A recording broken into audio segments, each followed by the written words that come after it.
Cool. He's very happy to be invited to our class, and then we told him that he's going to be helping us with an experiment.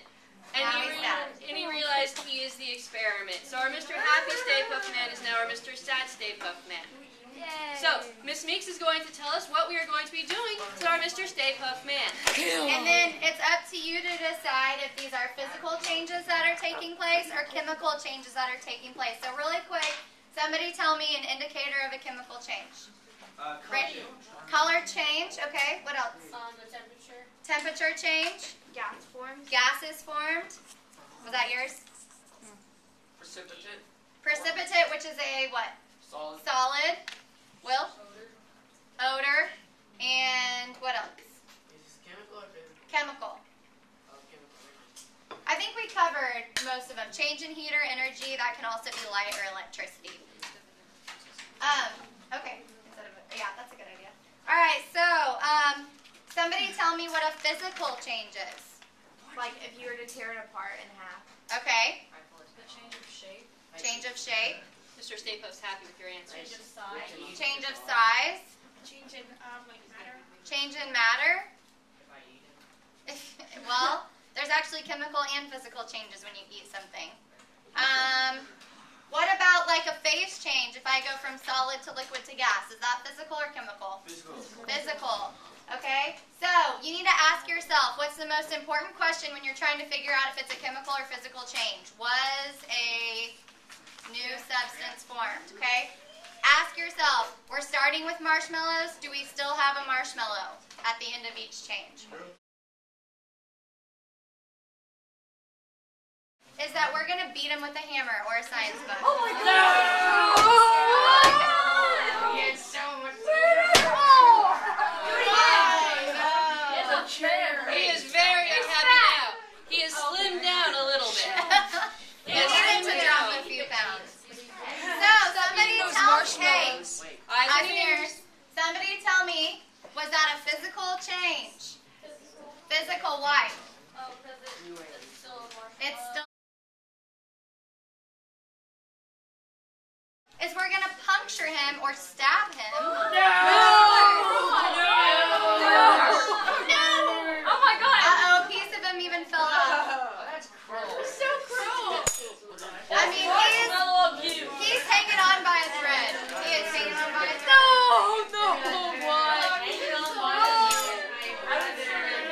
Okay, somebody tell me, raise your hand. Was this a physical or a chemical change, Connor? Oh my God! Wait, I can't hear Connor. Physical. It's physical. Why is it physical? A new substance wasn't formed. A new substance wasn't formed. Alright, the next one is to pull off one of his arms. No! And we're going to actually put him in the microwave.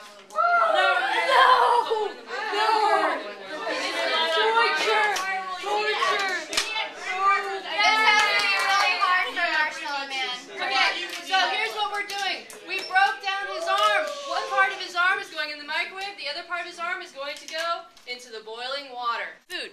What do they attack inside the food? Water molecules. Water molecules. Is there water in marshmallows? Yes. So when the molecules from the microwave meet the marshmallow, what's going to happen to the water molecules inside the microwave? They're going to start moving fast. They're going to start going crazy. So we're going to watch to see what happens to Mr. Marshmallow Arm in the microwave.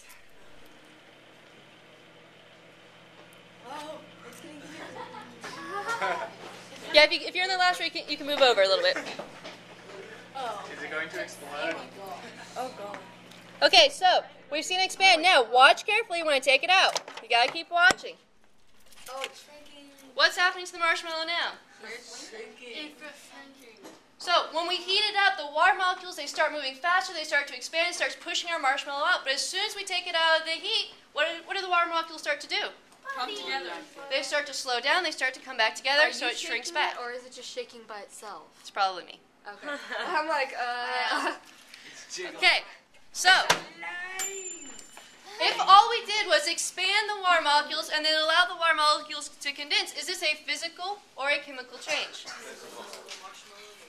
Okay, so we see the physical, but I have a question. If I left it in there for, say, another 10 minutes, what would happen to it? Boom! Burn. It would start to burn. Once it starts to burn, when a food burns, can we change it back? No. So what kind of change are we going to see? Chemical. So if both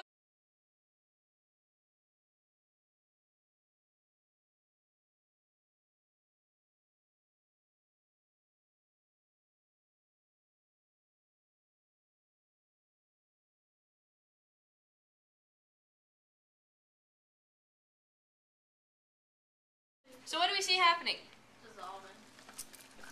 It looks like it's steaming. Okay, but is the steam from the marshmallow or is it just from hot water? It's from hot water. It's just from the hot water. So as we watch it, what do we see coming off around the marshmallow? The sugar.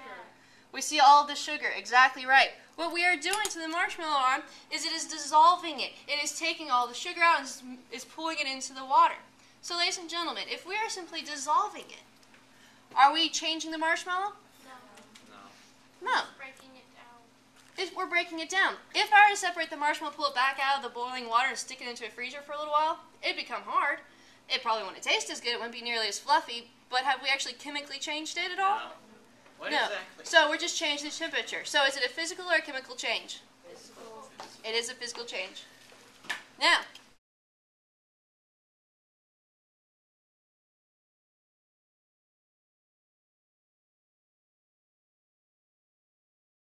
Next thing we are going to do is burn his arm with a match. We're going to try to burn it as completely as possible before we have to let the flame go out. So we want it to get very, Fire. very burned. We're putting it on fire at dead body. It's like melting. You know this kind of things where they melt people? Still burning. What's happening to it? It's turning black. What is that black stuff? Ash. where is that coming from? Fire. Did any of you bring chocolate today? Yes. I did. I'm just kidding. Now, I had a very good question earlier today. Somebody said, but Miss Stansel, if every time we burn something, if it turns into the carbon, isn't that carcinogens and isn't that something that, is cancer? Carcinogens have been linked to causing some cancer. But ladies and gentlemen, when we eat a marshmallow, we have all sorts of things in our stomach that help to digest it. So if we eat burned food, we actually have stuff that will digest that.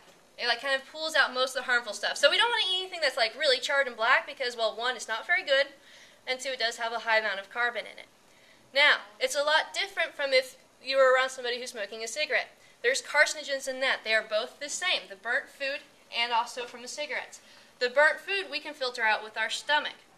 Do we have anything in our lungs that has chemicals that can filter stuff out? No. No. So we get the full amount of those carcinogens. That is why that's so harmful to us, whereas burnt food is not.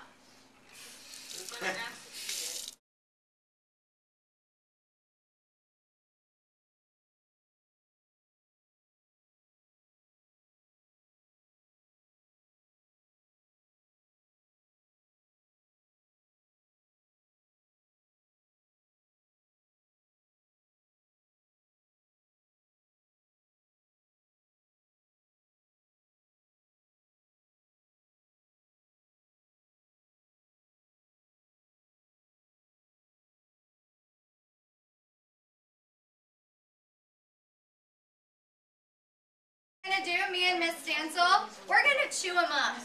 We're gonna I want some. I want some.